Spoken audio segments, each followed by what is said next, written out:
Hello guys, I'm back. May nakita ako dito guys na umiiyak siya guys. Kasi na-demonetize siya guys. Wala rin palang kasiguraduhan dito sa Facebook. Yung iba, nag-resign na sa trabaho. Kaya mag-ano na lang, concentrate na lang sa pag-vlog dito sa Facebook. Pero yung iba na-demonetize. Marami ng followers. Walang violation. Walang copyright music. Wala lahat. Original content. Ang mali lang niya is nagpapalo siya pa.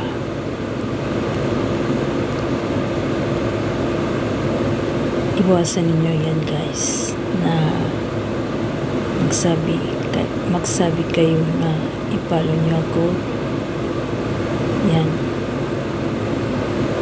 Yan ang dahilan guys na maraming na-demonetize. Kahit maglagay ka ng na button na follow me, bawal yan. Sabi ko sa inyo, hindi ko lang nabidyohan. Yung isa tinatawanan pa na isang joker na vlogger. Walang kasiguraduhan dito sa Facebook. Maaari kang ma-demonetize kahit ilang followers mo pa. Tandaan niyo yan. Huwag kayo maglagay ng follow button sa inyong video.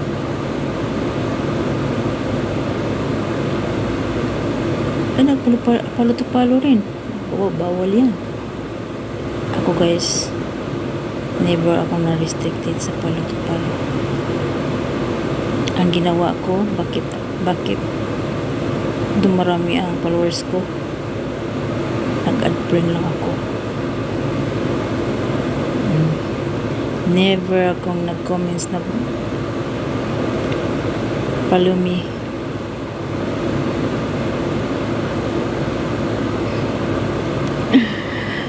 Ano lang ba?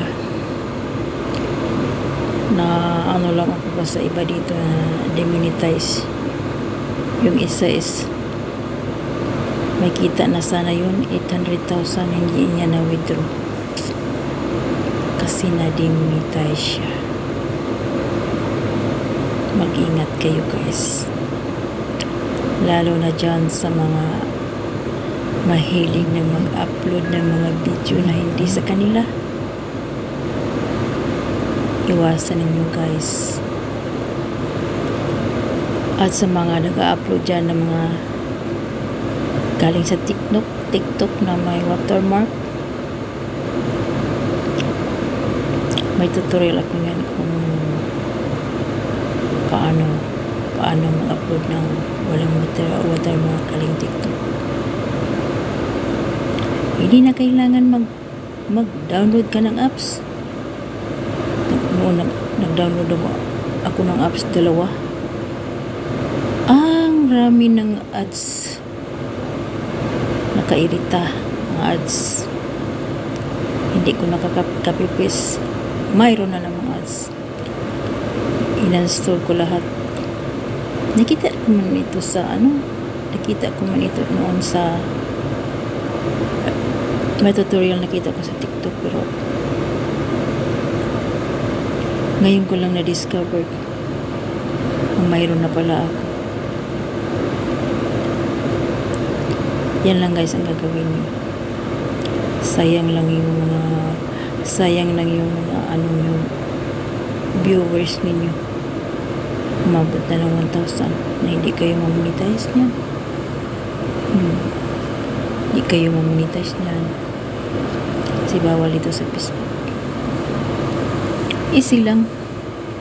Kung magawa kayo ng TikTok videos, tapos may nakita mo niya sa dito sa right side, sa itaas, may arrow. I-click nyo yan. Click nyo yan, mag-ano yan, papunta yan sa inyong gallery. Yan lang ang gawin nyo, guys. I-delete niyo yung mga may TikTok watermark, kasi di kayo mamonetize nyo, guys, habang kunti pa lang ang views. Original content, tulad sa akin, nagsasalita kahit ano-ano lang, basta original content, original face. Minsan hindi na ako gumagamit ng mga music kasi maraming na-copyright sa music. Yan lang, guys. Iwasan na magsalita ng palumi.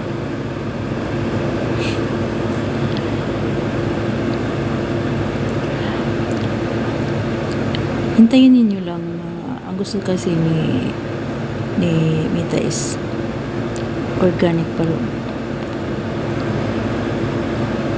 follower, hindi kayo ng palo-tapalo. Useless na rin ng palo-tapalo kayo, tapos wala kayong viewers. Ang ano lang nila is maraming followers. Tulad sa akin noon.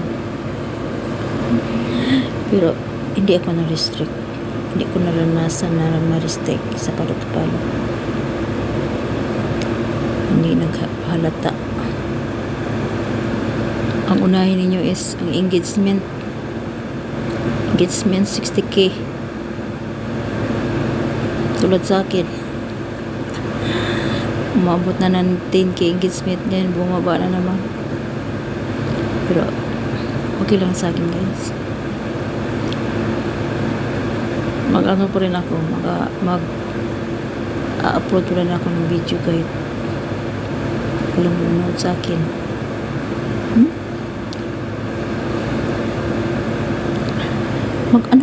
Magsalita kayo dito, magsalita kayo. Sa umpisa lang yung iaya, tulad ko noon.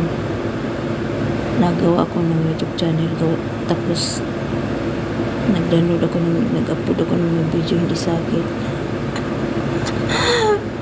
Copyright strike ako, guys, kasi mahihain ako in Bisaya, burong. Pero guys, noong nagsimula ako ng umpisa lang yan, mahiya ka sa people. Kasi kung public figure ka is magkaroon ka talaga ng mga buzzer. I-delete niyo lang ng mga buzzer nyo, i-delete niyo lang ng mga comments para hindi kayo masasaktan. Yan na, guys. Pero sino mag-aakala na isang burong, isang mahihain ay vlogger na ngayon? Totoo yan, guys. Mahihain ako sa lahat ng mga kapatid na ako ang pinakamahihain. Pero ako ang naging vlogger ngayon. Ano ko talaga, guys, pinagdarasal ko talaga yan na mawala ang pagkamahiyain ko. Na okay na ngayon ang pagsasalita ko, hindi na bulol. Noong una, guys, is bulol. May buzzer pa ako nga, wrong grammar daw ako. Okay na ngayon, wala na akong buzzer. Yan lang, guys, ang story. Huwag kayo